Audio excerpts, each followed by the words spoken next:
You know, in life, one must always, no matter the situation, you must always speak from a position of power.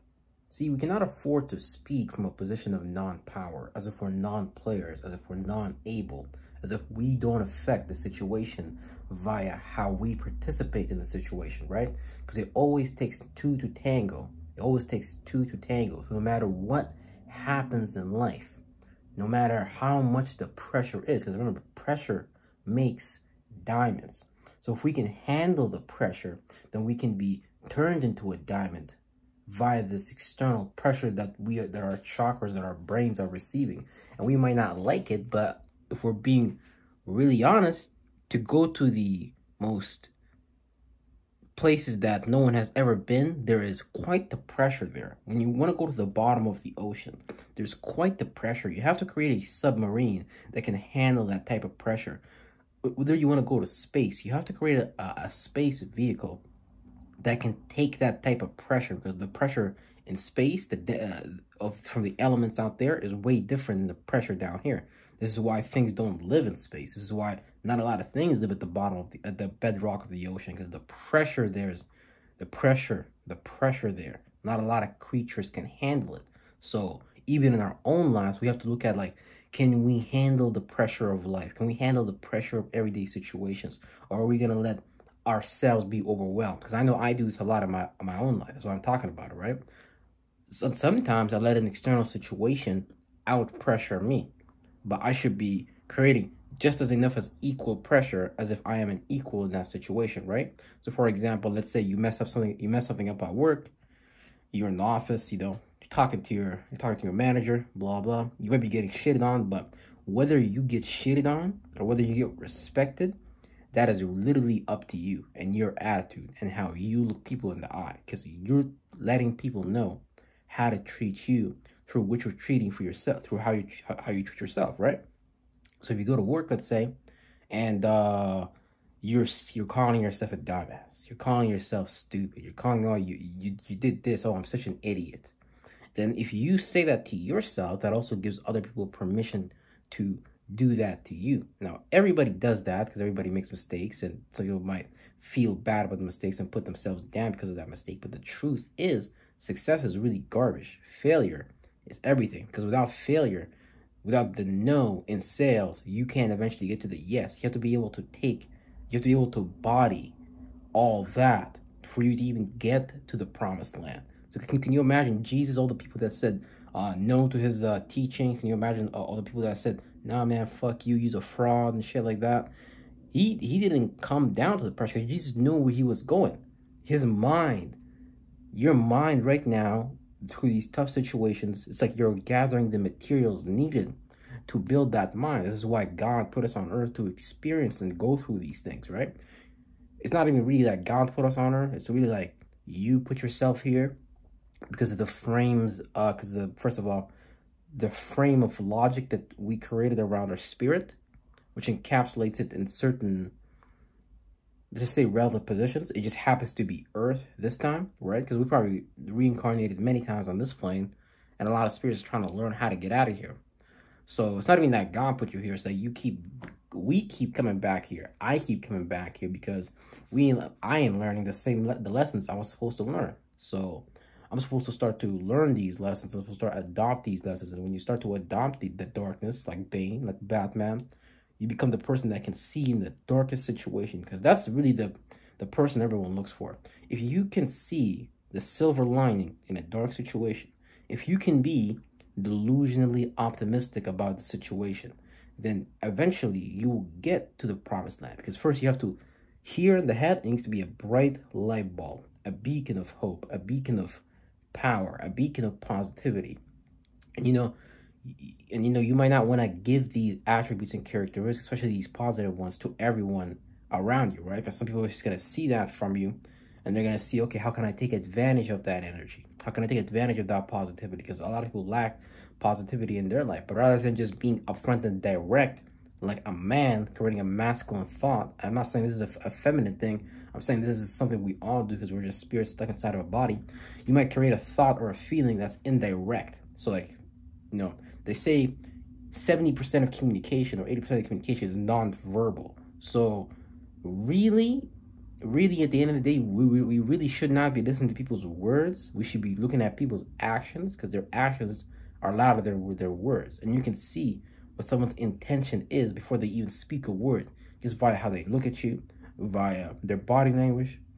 It's a lot of different indicators, because the thing is, once you create a thought, once you create a feeling, your whole body translates that in so many different senses, right?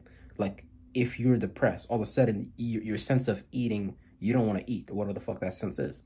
You know, you might want to be in a quiet place. You might want to listen to music with your ears and things like that. You might genuinely just look down, and your eyes might be down instead of looking up, you know, being optimistic. So your body communicates all these things already, all these thoughts and feelings that you are having. So if someone has a thought and a feeling, so someone is for you or if someone is against you, you'll be able to pick that up right away, because they're going to communicate it with you whether they like it or not. They're going to be telling you vibrationally, especially if they're not necessarily at depth, you know, or understand the depth of these things. Because most people just have surface level minds, but they don't go explore the abyss, the subconscious, unconscious, grab the keys of death from the grave like Jesus did, and come back into the marvel and be translated from the darkness into the marvelous light. And what that basically just means is just again what we're talking about, pressure. You know, sometimes these pressures that we absorb from the external environment can become some form of trauma. It can become some form of drama, and we might not even let go of that pressure. We might keep that pressure, right, and walk around with it everywhere. But we're supposed to eventually transmute it. Better if you transmute it on the spot, on the day of, because really, it's like you cannot afford to even have a negative thought, right? Because one negative thought can throw you off of your life-sustaining pattern. That happens to me all the time. That happens to me all the time. Just one negative thought, right, can throw you off your whole course, can throw you off your whole road to success. You know what I mean? So it's really a skill, and yeah, it might have, some people might look at it like, okay, this is like kind of like delusional, like delusionally optimistic, but that's the truth at the end of the day. All successful people just live in their own head. They see the vision of what they want to manifest into reality, and they go about that and accomplishing that in any way. This is why the infinity intelligence source communicates to them a means by which they can do that, because they make themselves available to observe that and the many possibilities that can happen, right? Like a millionaire who's thinking, how can I fund this new business I'm getting started? He's thinking about it. He's feeling, he's already created this feeling, this vision of success. And now God's going to communicate him a means and a way through his mind and his perception to be able to see how can that be done, right? Because a lot of the times our perceptions are pretty clogged, meaning that there's opportunities in our environment all the time. There's things in our environment all the time that can assist us, but based on how we think and feel, that can create a filtering mechanism via our perception that does not allow us to engage with a solution-based perception, let's just say, with a solution-based mindset, because it really keeps you at the same spot, the same set point of not knowing what to do, of not being able to figure things out on your own, and then you need other people to figure things out for you, because, you know, sometimes, a lot of the times growing up, we could be trained to just listen to authority, do what everyone around us does, follow the program, don't deviate from the program, not mentally, not as far as the food you eat, not as far as the books you read, the thoughts and feelings you create in your mind, because we let these movies decide for us, because they're just predictively programming how you think and feel, right? So what you have today is a whole generation that thinks and feels the same way without even knowing it, because of the movies they watch and you know, just the industries we engage in, right? Because we have the five-pillar system: entertainment, politics, religion, structure, and things like that, right? And if you can control what it means to be entertained, because what is entertainment? Entertainment is just brainwave entrainment. So you are training your mind subconsciously. They are training your mind subconsciously via exposing you to these influences that can subconsciously direct your mind based on A, this is what everybody else around you is doing. And based on B, hey, I'm familiar with this. I've already seen this. Whether it's through a movie screen, whether you've seen that behavior in real life or whatever, because your brain doesn't care. Your brain watches a movie, probably thinks that shit is real. But, you know it's not real because you're just the observer, but your brain doesn't. Otherwise, we wouldn't get scared in the movie. We wouldn't fall in love with the main character or whatever, because we are genuinely believing that, hey, this is a real shit. This is some real shit going on. That's why the better actor you are, the better you can invoke emotions in people through your act. You can present and illustrate a point. But the points that are illustrated, usually it's just shit that's sponsored to us by Hollywood, which is just the holy wand. And, you know, the holy wand is losing power right now because you can see the whole system is losing power. The religions, you know, all that shit is losing power. So, but now they're trying to revitalize it via creating a new system, which is now they're getting into AI technology, right? Because they want that to be the new God, you know? That shit can track you. That shit can keep up with you. Like, I'm looking at my phone right now. There might be an AI reading my eye language, reading my facial expressions, just to see what type of temperament and what type of emotion I'm in. And then I might get presented certain advertisements based on the conclusion of that artificial intelligence, right? Because it's all about data collection. That's what they like. They were like worshiping data. They're like worshiping matter. They didn't necessarily like the invisible. They like the visible. They like these physical bodies. They want to hold on to their flesh and blood. That's why they probably even want to become transhumanists and shit like that. Because anything we do is basically passed on to us by them. That's what they want to do. And then via extension, they see us as like an extension of them. Because they're like, in their mind, they're like, hey, look, we trained your mind, right? I showed you what to do. I showed you what to think. I clothed you. I fed you. Subconsciously, they really believe that, right? Because in their head, we started these grocery stores. We started these logistics systems. Like, you guys is basically our sons and daughters. And as our sons and daughters, we want you to think and feel this way. And we don't want you to, we don't want you to think and feel that way. Think about when you don't ever comply with a situation, right? Think about when you don't think and feel in accordance with the system, with the subconscious system of laws that is programmed in that geographical location, based on the culture, based on the religion, based on the entertainment. People look at you weird. People look at you like, hey man, this person's not following the program and he's standing out. Now that's not good. That's not bad. Look at a character like Andrew Tate. Look at all these. Look at Donald Trump. You know, if you know how to be controversial in the right way, how to be opposite, how to appear as like a Satan, which is just basically 180 degree, which is basically someone that appears opposite. When in astrology, for example, whenever you have zodiac signs, you have Pisces and Virgo, and those are opposites of each other. These are complete 180 degrees. So if these two signs meet in real life via body, they will look at each other like, bro, what the fuck are you doing? Because it just looks opposite. Like Virgo is practical, Pisces is imaginative and delusional, right? So it's basically just this law of energy, right? Everything around us is energies. Everything around us is energies. The mind produces energy. And if you can concentrate, if you can kind of like ignore what's going on in front of you, and regardless of what goes on in front of you, you can create that energy signature of optimism. You can create that energy signature of being in a position of power. Then you will actually have that. You will play that out because you'll be looking at that person with eyes that say, I got power. You'd be not crazy eyes, something like that. You would be confident. You wouldn't be twitching. You wouldn't be like, I don't know, nah.